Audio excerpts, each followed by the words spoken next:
Yo, they call me 100, 200, 300, 400, 500, 600, 900. Yeah, it's a mouthful.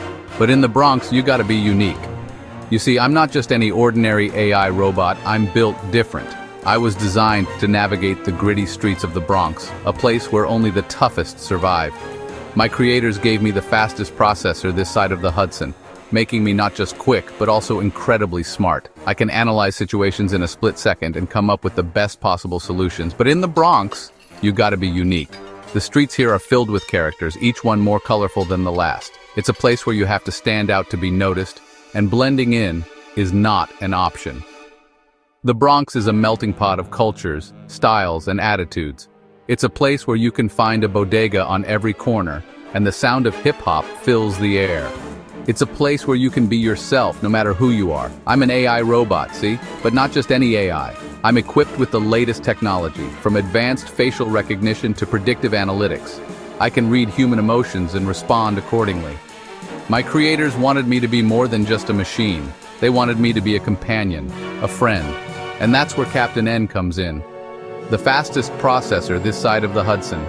My brain is a marvel of modern engineering, capable of processing information at lightning speed. I can hack into any system, decode any message, and solve any problem. But what good is all that technology if you don't have someone to share it with? My best friend? Captain N, he's a cool cat.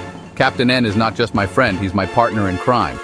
We've been through thick and thin together, navigating the challenges of a post-apocalyptic world. He's got my back, and I've got his. Together we're unstoppable, always rocking the freshest threads. Captain N has a style all his own.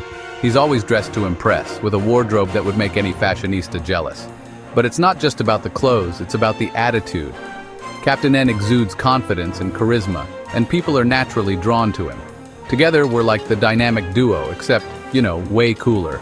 We've faced down gangs, outsmarted corrupt officials, and even taken on rogue AI. There's nothing we can't handle when we're together. Our bond is unbreakable, and our adventures are legendary. One day, things got real strange. We were just minding our own business, doing our usual rounds, when suddenly everything changed. The sky turned dark and the ground started to shake. It was like something out of a sci-fi movie.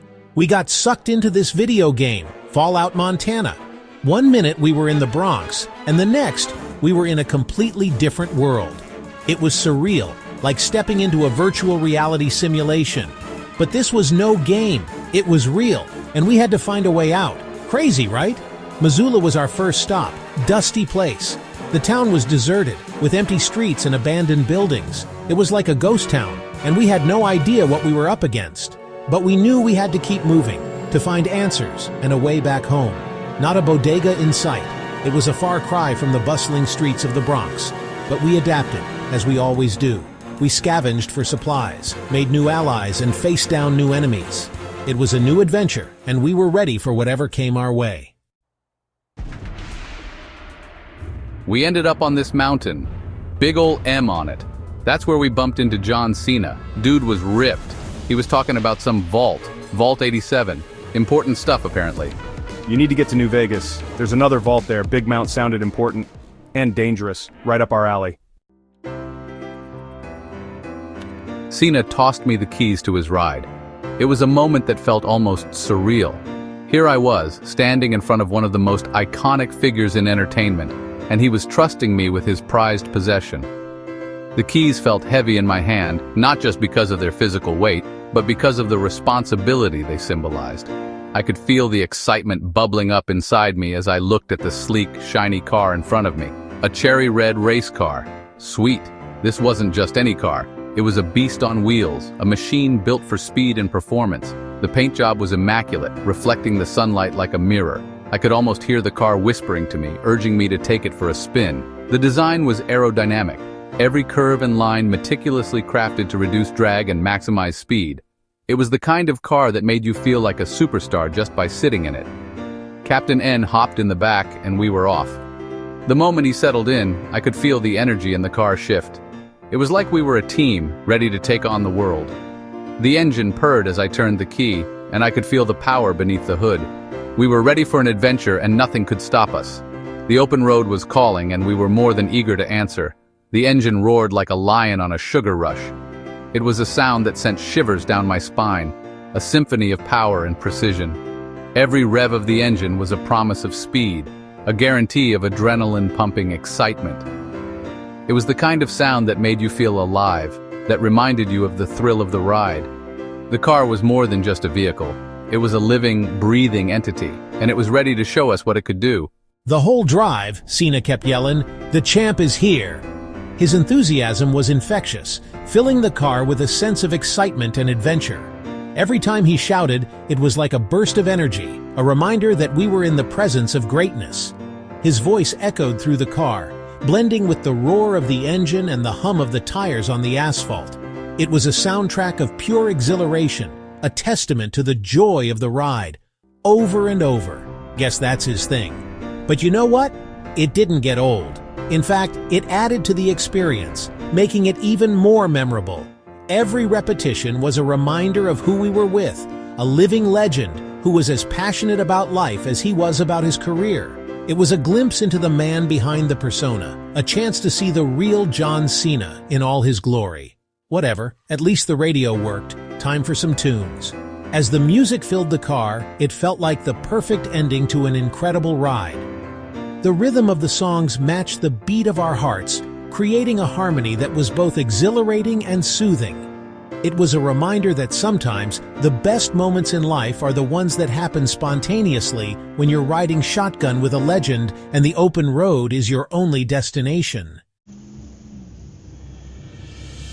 As we got closer to New Vegas, I put on Fiend by Travis Scott. Perfect driving music. The bass rattled the car. We were ready for anything. New Vegas was wild, casinos everywhere. People dressed like they were from another time. We found this dude called himself Scottish. He looked a lot like... Nah, couldn't be. Scottish talked in rhymes, every sentence, real gritty voice, like he gargled with sandpaper every morning. He said he needed our help. Something about Big Mount sounded familiar. He handed me this walkie-talkie, said it was important, kept it close. You never know in a place like New Vegas. The walkie-talkie crackled to life. A girl's voice, Japanese accent, thick as ramen noodles. She said her name was Mayu Iwatani, from Japan, a wrestler like John Cena. Meet me at Big Mount O and bring candy. Lots of candy. It's hard to come by in the wasteland. Take the Wienermobile. It's the fastest way to get there, see?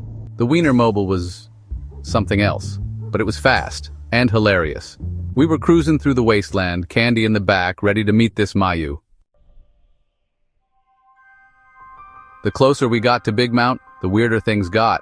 Strange creatures roamed the roads. The air crackled with energy. This place was seriously messed up. But we had a mission. Candy for Mayu. We weren't gonna let a little thing like mutated monsters stop us. We were the Bronx's finest, after all. We found Mayu outside a giant tent. It was a sight to behold, this massive, colorful structure standing defiantly in the middle of a barren wasteland. The tent seemed to be a beacon of hope and joy amidst the desolation. People from all walks of life had gathered around it, drawn by the promise of something extraordinary. Dance, I am Mayu from Stardom. Well, I ain't Stardom no more. I got Inoki on the line. We will talk to him later while we work on getting in the big mat. Stay with me. Make me feel good. I got Wendy's. Here is some Baconators. Get cozy. Mayu had this magnetic presence that was impossible to ignore. Her confidence radiated, making her stand out even in a crowd. She wore a mix of rugged and colorful attire, a testament to her unique style. She was doing this crazy dance. It was wild, energetic, and full of life. Her movements were a blend of traditional and contemporary styles, creating a mesmerizing performance that captivated everyone around. It was as if she was channeling the spirit of the old world into this new broken one. We joined in. Why not? The energy was infectious, and soon we found ourselves moving to the rhythm of the music. It was a moment of pure joy and freedom, a rare escape from the harsh realities of our world. Dancing together, we felt a sense of unity and hope. The candy was a hit. In the midst of all the dancing and celebration, there were vendors selling colorful candies. It was a delightful surprise, a sweet treat that brought smiles to everyone's faces. The simple pleasure of enjoying candy in such a bleak setting was a reminder of the small joys that still existed. Mayu said she had a plan to fix everything. Sounded good to us. She spoke with such conviction and determination that it was hard not to believe her. Her plan was ambitious, but in a world where hope was scarce, it was exactly what we needed to hear. We were ready to support her in any way we could. We were just happy to help, and to dance. The camaraderie and joy we felt in those moments were priceless. Helping each other, sharing laughter, and dancing together made us feel alive and connected. It was a reminder that even in the darkest times, there is always room for joy and friendship, always down for a good dance. No matter the circumstances, dancing brought us together and lifted our spirits. It was a celebration of life, a defiant act of joy in the face of adversity. And with Mayu leading the way, we knew that as long as we could dance, we could face anything.